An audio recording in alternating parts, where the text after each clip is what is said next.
Hari ini kita akan membahas tentang kedudukan dan peran PNS dalam mewujudkan Smart ASN. Mari kita lihat agenda utama kita. Pertama, PNS memiliki kedudukan penting sebagai pelaksana kebijakan publik serta pelayan masyarakat.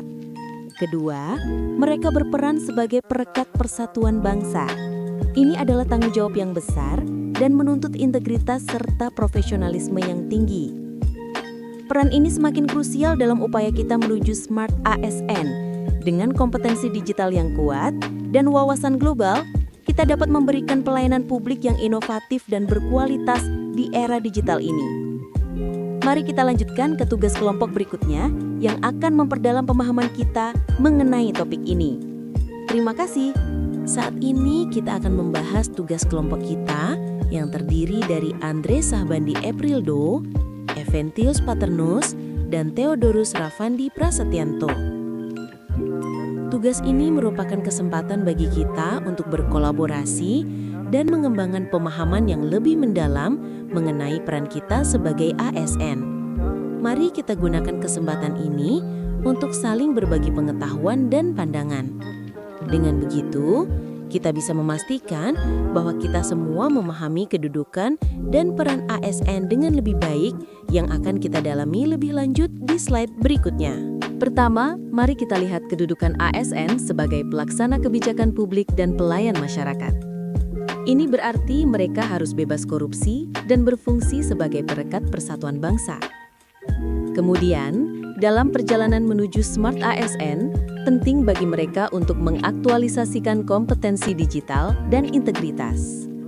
Mereka perlu memiliki wawasan global dan kemampuan berbahasa asing serta teknologi. Ini akan memungkinkan ASN memberikan pelayanan publik yang inovatif, efisien, dan berkualitas tinggi di era digital. Ingat, ASN juga berperan sebagai pelayan publik dan perekat kesatuan bangsa. Kedua peran ini saling melengkapi dan penting untuk menjaga stabilitas dan keberlanjutan negara kita. Mari kita lihat kedudukan PNS yang kita bahas di sini. Pertama, kita memiliki Undang-Undang Nomor 5 Tahun 2014 dan Undang-Undang Nomor 20 Tahun 2023 yang memberikan dasar hukum kuat bagi ASN sebagai pilar negara. Ini menegaskan pentingnya peran mereka dalam menjembatani kebijakan pemerintah dengan kebutuhan masyarakat. Kedua, penting untuk diingat bahwa ASN adalah profesi, bukan sekadar jabatan sementara. Warga negara Indonesia yang memenuhi syarat dan diangkat tetap menunjukkan bahwa ini bukan hanya tentang pekerjaan saat ini, melainkan sebuah komitmen jangka panjang. Terakhir, sebagai pilar strategis negara, ASN harus profesional, netral, dan taat konstitusi. Mereka harus dapat bekerja secara objektif tanpa intervensi politik, menjaga integritas dan kepercayaan publik. Dengan memahami kedudukan ini, kita semakin siap menuju konsep Smart ASN yang adaptif dan berfokus pada pelayanan prima. Di slide ini, kita akan membahas tentang konsep Smart ASN. Ide ini menggarisbawahi pentingnya ASN untuk tidak hanya mengikuti perkembangan zaman, tapi juga mengantisipasi perubahan dengan berpikir strategis. Kunci utama dari Smart ASN adalah kemampuan adaptif dan melek teknologi, yang berarti kita harus selalu siap menghadapi tantangan baru dan cepat belajar dari teknologi yang berkembang. Ini penting agar kita bisa memberikan pelayanan prima dan berorientasi pada kepuasan masyarakat. Selain itu, berpikir strategis berarti kita tidak hanya bekerja untuk hari ini saja, tapi juga memikirkan kontribusi kita untuk masa depan bangsa melalui kebijakan yang efektif dan berkelanjutan. Visi Smart ASN 2024 dari Kemenpan RB berfokus pada 3 hal utama: integritas, nasionalisme, dan profesionalisme. Pertama, integritas, yang berarti kita harus jujur dan konsisten dalam setiap tindakan. Ini adalah fondasi yang memperkuat kepercayaan publik. Kedua, nasionalisme, yang berarti setia pada NKRI. Ini menciptakan rasa persatuan dan kesatuan dalam melayani negara. Ketiga, profesionalisme. Kompeten dan disiplin adalah kunci untuk memberikan pelayanan publik yang cepat, transparan, dan berorientasi pada masyarakat. Selain itu, ASN perlu memiliki wawasan global. Menguasai teknologi informasi dan bahasa asing sangat penting di era globalisasi ini. Terakhir, jiwa kewirausahaan harus menjadi bagian dari mentalitas ASN. Inovatif, kreatif, dan mampu mencari solusi adalah karakteristik yang diharapkan. Tuntutan yang harus dipenuhi oleh CPNS atau calon pegawai negeri sipil di era modern ini. CPNS tidak hanya dituntut untuk mengurus hal-hal administratif, tetapi juga harus memiliki visi strategis dan mampu menawarkan solusi yang efektif. Ini adalah bagian penting dari menjaga citra ASN di mata masyarakat. Selain itu, CPNS harus menguasai teknologi, komunikasi, dan adaptasi untuk menjadi representasi negara yang baik. Di era globalisasi dan digitalisasi, kemampuan ini sangat krusial agar kita dapat bersaing di kancah internasional. Di setiap langkah, CPNS harus berpijak pada Pancasila dan konstitusi. Integritas, netralitas, dan loyalitas adalah nilai-nilai yang harus dipegang teguh untuk menjalankan tugas dengan sebaik-baiknya. Literasi digital ASN adalah kemampuan aparatur sipil negara ASN dalam menggunakan, memahami, dan menciptakan konten digital secara efektif, kritis, etis, dan aman, yang meliputi kecakapan teknis, digital skills, pola pikir terbuka, digital mindset, etika dan keamanan, digital ethics and security, serta pemahaman budaya digital, digital culture, untuk meningkatkan kualitas pelayanan publik dan memperkuat ketahanan nasional. Komponen literasi digital ASN. Literasi digital bagi ASN mencakup beberapa pilar penting. 1. Kecakapan digital, digital skills. Kemampuan teknis dalam menggunakan perangkat keras dan lunak, aplikasi perkantoran seperti Microsoft Office dan Google Workspace, dan sistem e-government. 2. Etika digital, digital ethics. Menjaga perilaku etis dalam berinteraksi di ruang digital dan memanfaatkan teknologi, serta bersikap sebagai perekat dan pemersatu bangsa. 3. Keamanan digital, digital safety. Kemampuan untuk menjaga keamanan data pribadi dan privasi, serta menghindari ancaman digital seperti penipuan dan berita hoaks atau disinformasi.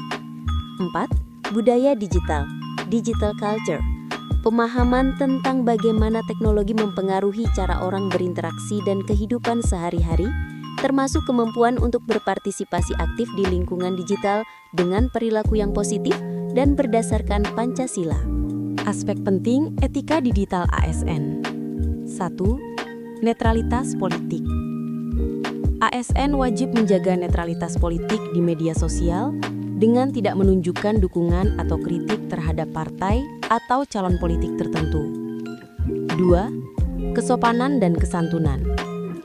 Menggunakan bahasa yang sopan, santun, baku dan menghindari kata-kata kasar, sarkasme, atau provokasi dalam komunikasi digital. 3. Menjaga kerahasiaan dan privasi.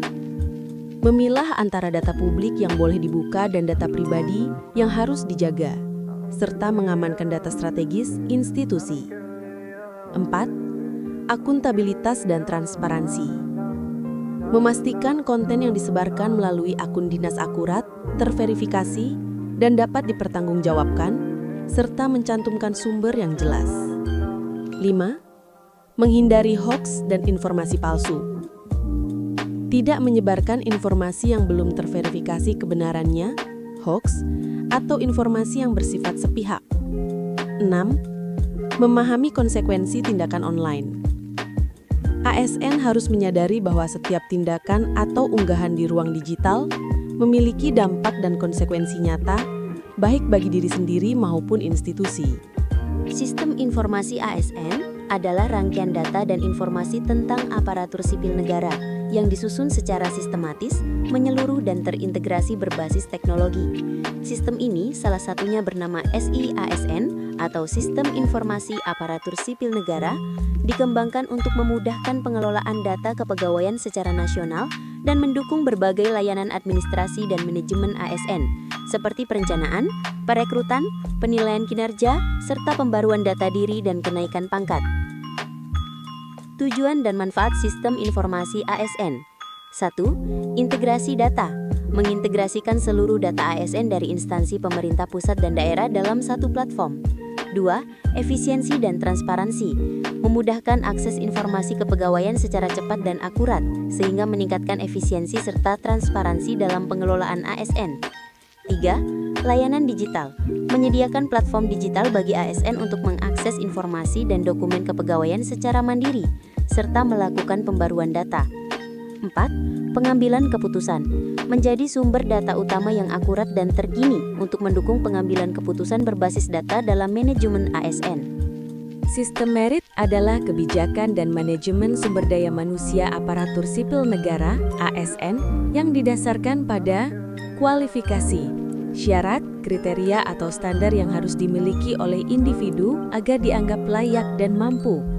Kompetensi, kemampuan atau kecakapan yang dimiliki oleh seseorang dalam melaksanakan suatu pekerjaan atau tugas di bidang tertentu. Kinerja, ukuran seberapa efektif dan efisien gaya kerja yang Anda lakukan untuk mencapai tujuan. Sistem ini diatur secara jelas dalam Undang-Undang Nomor 5 Tahun 2014 tentang Aparatur Sipil Negara, yang menjadi tonggak perubahan dari pola lama berbasis patronase dan kedekatan politik menuju tata kelola birokrasi yang modern. Terdapat 4 prinsip utama dalam penerapan sistem merit, yaitu objektivitas, yaitu tidak memihak atau berpihak, bebas nilai, andal atau dapat dipercaya, serta faktual atau nyata. Transparansi, yaitu praktik, kebijakan, atau kondisi yang memungkinkan informasi dapat diakses secara terbuka dan mudah dipahami oleh semua pihak terkait. Akuntabilitas, keharusan lembaga-lembaga sektor publik untuk lebih menekankan pada pertanggungjawaban horizontal, yaitu masyarakat, bukan hanya pertanggungjawaban vertikal atau otoritas yang lebih tinggi. Profesionalisme, kombinasi dari keterampilan, sikap dan perilaku yang mencerminkan standar tinggi dalam menjalankan tugas atau tanggung jawab tertentu. Adapun manfaat dalam penerapan sistem merit ini adalah bagi ASN, yaitu pengembangan diri sesuai dengan kebutuhan, perlindungan karir dari politisasi, peningkatan motivasi, dan jalur karir yang jelas. Bagi organisasi, yaitu rekrutmen ASN yang profesional dan berintegritas, mempermudah pengisian jabatan, serta mempertahankan ASN yang berkinerja dengan kompensasi yang layak. Bagi birokrasi, yaitu mewujudkan birokrasi yang kuat, mandiri, dan menjadi pusat inovasi dan kreativitas. Bagi masyarakat, yaitu pelayanan publik yang terjamin dan berkualitas. Selanjutnya terdapat beberapa isu strategis dalam mengapa kita perlu menerapkan sistem merit. Di antaranya yaitu 1. Belum optimalnya mutu dalam manajemen aparatur sipil negara. 2. Pelanggaran asas netralitas. 3. Transaksi jual beli jabatan yang mempengaruhi kualitas kepemimpinan. 4. Pengawasan atas penyebaran paham radikalisme dan anti-ideologi Pancasila. Yang terakhir adalah 8 aspek dalam evaluasi dan penilaian pada sistem merit yang diterapkan.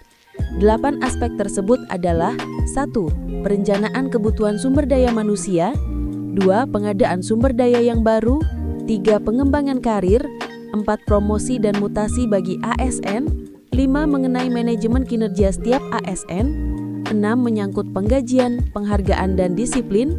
7. Mengenai perlindungan dan pelayanan yang didapat oleh tiap-tiap ASN. Dan yang terakhir adalah sistem informasi ASN.